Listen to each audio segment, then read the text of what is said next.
Sibonga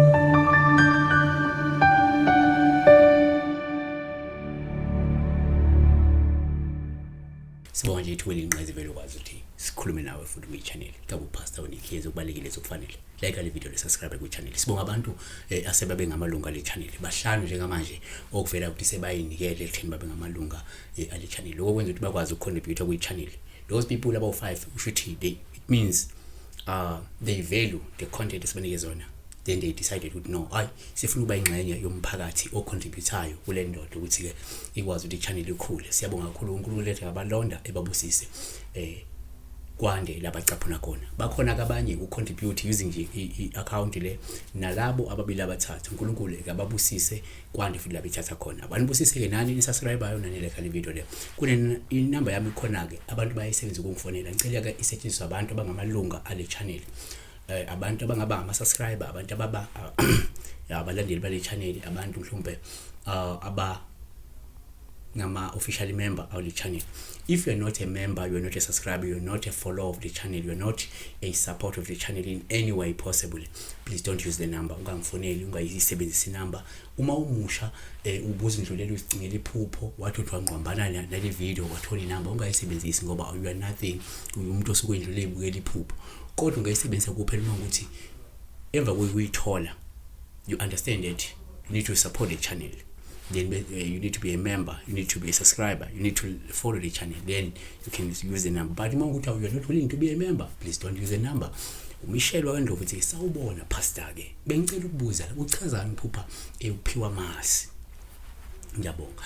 Nyake singakusho. Number 1.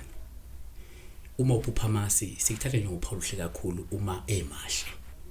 Lusho ke inhlanhla, lusho isibusiso, lusho nengcebo nokuthi mhlawumbe ngase weneliseke empilweni esikhathini esizayo eseduzane.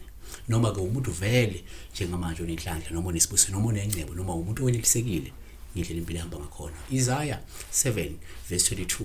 Bese kuthi ngobuningi bobisi ezilwehlisayo idle amasi ngokuba ke amasi nezinyosi bayakudla bonke abasele ezweni.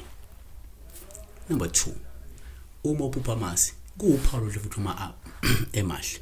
Ngokwesintu lungabelisho mhlawumbe isidingo sokuthi ke ulungise isimo sempilo noma isimo somsamo noma ke wenzelwe usiko olungakenziwa. uJobe 29 verse 6 uthi ke lapho imikhondo yami igezwa ngamasi nedwala langithulela imifudlana yamafutha. Number 3. Uma uphupha amasi kuwuphawu futhi kakhuluma unikezwa amasi.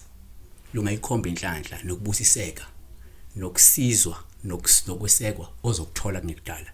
Abehluleli 5 verse 25. Wacela amanzi wamupha ubisi wamlethela amasi ngesitsha samakhosi. Number 4. Uma uphupha futhi amasi kuwuphawu ubike uma uwaphuze ebolile. Lusho kumele ke mhlawumbe uqikelele ngoba ungase ke uxabane nomuntu omkhonzile futhi osondelene nawe kakhulu. Number 5. Futhi uma uphupha amasi sithathe njengophawu ube uma kungukuthi uwaphuze ebolile lungasho ukuthi mhlawumbe ngase udumazeke futhi kumele mhlawumbe uthole usizo lokwelashwa ngoba ke kungenzeka umuntu ogadlwa ngedliso elibi.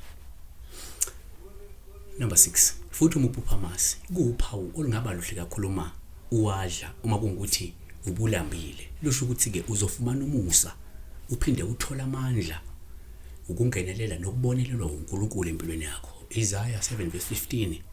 Uyakudla amasi okuyomsiza noma ke uyakudla amasi okuyomsiza akwazi ukwala okubi akhethe okulungile. 7. Sivaleke futhi uphupha amasi ngabe uPaul uma uwadla kwesinye isikhathi lokho ngasho ukuthi ke kukhona imizamo yezitha yokukudlisa kusetshenziswa isimo samasi. Siyabonga. Angifuni ke kuchama komunye umuntu abuze ukuthi ke bengiphupha ngwabhuca amasi. Bengiphupha ngibhuca amasi. Bengiphupha ngoba bengiphupha balisichazile ukuthi amasi angasho inhlanhla, angasho isibusiso, angasho ukubusiseka, angasho ukwaneliseka. Uyawabhuca. Ngiyabonga. Siwe